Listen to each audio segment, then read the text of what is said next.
노인들 안에서도 양극화가 되게 심하다고 합니다. 노인들 중에서도 이 액티브 시니어라고 되게 이 경제적으로 여유가 있어서 대접을 받는 노인이 있는가 하면 이제 되게 외롭게 되게 이제 우울하게 사는 노인들도 적지 않다고 합니다. 2022년에는 이 혼자 사는 1인 이제 노인 가구가 18% 19%쯤이었는데 지금은 한 33%쯤 된답니다. 대략 이제 한 13, 14%가 늘었다고 합니다. 몇 년 사이에.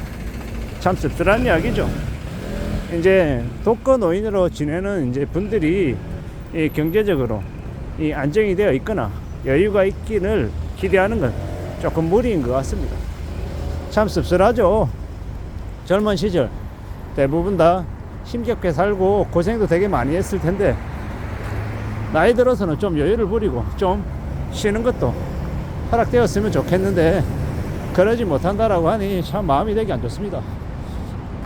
제 영상에 이제 어느 댓글을 올려주신 분께서 이제 34년, 35년을 이렇게 직장 생활을 하시고 이제 나와서 이 연금을 이 두 개를 받아서 한 340만원 정도를 받으시는데도 이제 쉬는 게 이게 가능하지 않아서 이 몸이 쑤셔서 안 돼서 쉬는 걸 12일 동안 하시다가 다시 또 취업을 하셔서 일하고 있는 게 어느덧 3년이 돼 간다라고 얘기하시는 분이 있더라고요. 저는 이제 그분의 상황을 그분의 이야기를 들으면서 저는 엄청나게 공감했거든요.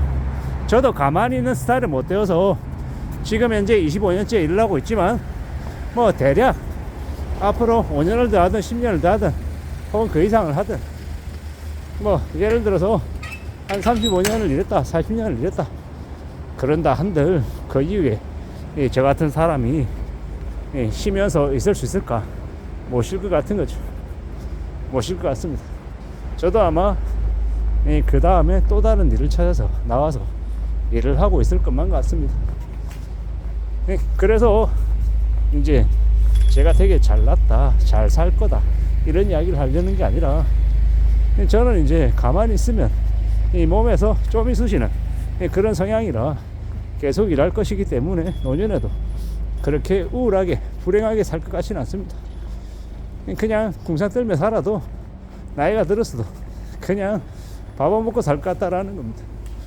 근데 이제 이런 성향이 아닌 일을 하다 말다 뭐 일용직을 다니시고 또 노름 좋아하고 술 마시는 거 좋아하고 막 이래버리면 노년에도 이제 안정적인 삶을 살기가 어렵지 않을까라고 이제 추정해 보는 겁니다. 그나마 자식들이라도 돌본다 뭐 챙겨준다 이러면은 모르겠습니다만은 이 노인의 10명 중에 3명 이상이 독거 노인이라는데 사실상 가족들로부터 떨어져 나와서 인연을 끊고 사는 게 아닌가라고 이제 추정해 보는 겁니다. 참 씁쓸한 이야기죠. 이유가 어떻게 되었건 간에 혼자 남겨진다라는 건 참 되게 슬픈 이야기인 것 같습니다. 하루라도 젊었을 때 가족들 간의 관계도 최대한 신경 쓰고 잘 구축해 놓아야 그래야 노년에도 이제 그 관계가 잘 유지되지 않을까라는 겁니다. 참 씁쓸한 이야기입니다.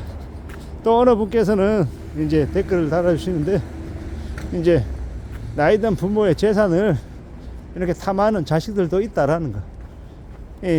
나이가 40, 50만 넘어가도 이제 나이가 이제 40이 아니라 나이가 50만 넘어가도 이 자식들로부터 이제 집을 팔아야 되지 않나, 집 팔아서 나무 좀 해줘 뭐 이런 얘기를 들을 수 있다라고 이제 얘기하신 건데요. 그 또한 이제 마음이 되게 안 좋더라고요. 부모가 자식을 키우기 위해서 얼마나 그동안 힘겨웠을 텐데 돈 들어가는 거 시간 들어가는 게 엄청났을 텐데 이제 남아있는 이제 부모의 이 집까지 팔아서 자기들이 이렇게 좀 생활하는데 큰 보탬이 됐으면 좋겠다 이런 식으로 얘기한다 그러면 얼마나 마음이 아플까라는 겁니다. 근데 누구나 다 겪을 수 있는 일들이다라고 하니 더 이상 이제 얘기를 못 하겠더라고요. 자식들은 이제 크면서 태어나서 한 5살, 6살 정도까지 그냥 커가는 거. 그냥 재롱 부리고 웃어주고 그냥 그 존재 자체만으로도 부모한테 효도를 다 한다고 하죠. 그리고 그 이후에는요. 땡깡 부리고 고집 부리고 이제 쏙썩이고 그러면서 이제 부모의 마음을 아프게 하는 경우가 많다고 합니다. 근데 그래도 어떡하겠습니까? 자식이니까 또 부모된 입장에서 또 키워야지 이런 마음을 가지지 않겠습니까? 저도 이제 부모가 되고 나니 이제 그런 마음들을 조금은 이제 알 것 같다라는 겁니다. 참 앞으로 우리가 살아가는 시대가 이제 점점 더 빡빡해지면 자식이든 손자 손녀든 부모든 다들 각자 형편이 영역치 않아서 가족들 간에 이 불화도 되게 심해질 것 같습니다. 특히나 영끌한 이제 가족들은 네가 영끌하자고 했잖아. 너 때문이야. 너 때문에 지금 사는 게 이거밖에 안 돼. 이렇게 원망하고 비방하고 엄마, 아빠, 나 빚 갚아야 되니까 3억만, 5억만 좀 만들어서 줘. 이렇게 얘기하면 부모는 나도 돈이 없는데 그 돈을 마련해서 줄 게 어딨냐. 이래버리면 이제 깝깝해지는 거 아니겠습니까? 참 살아가는 지금의 시대가 이 많이 별로인데 이 험난한 시대를 우리의 가족들이 어떻게 헤쳐나갈까라는 이 걱정도 해봅니다. 이놈의 나라가 사기를 치고 건설업체가 이 은행들이 그리고 신문사들이 교수라고 하는 놈들이 전문가라고 얘기하던 유튜브 놈들이 이 나라 꼴을 개판을 만들어 놨어요. 그러다 보니까 더더욱더 이 사람들이 빈곤해지고 외로워지고 이 갈라치기 되고 되게 좀 엉망이 되었다라는 생각을 해봅니다. 앞으로 우리가 살아가는 시대가 우리가 겪어야 되는 현실들이 얼마나 암울할까, 얼마나 별로일까 라는 생각을 해봅니다. 노인들이 10명 중에 3명 이상이 이 독거노인이고 이 무료 구입소에서 줄을 서서 밥을 해결해야 되고 이 고독사하고 되게 이제 서글프다라는 생각이 많이 들 정도로 안 좋아진다고 하니 걱정 안 되는 게 이상한 거죠. 우리가 살아가는 이 현실을, 이 삶들을 어떻게 봐야 할까요?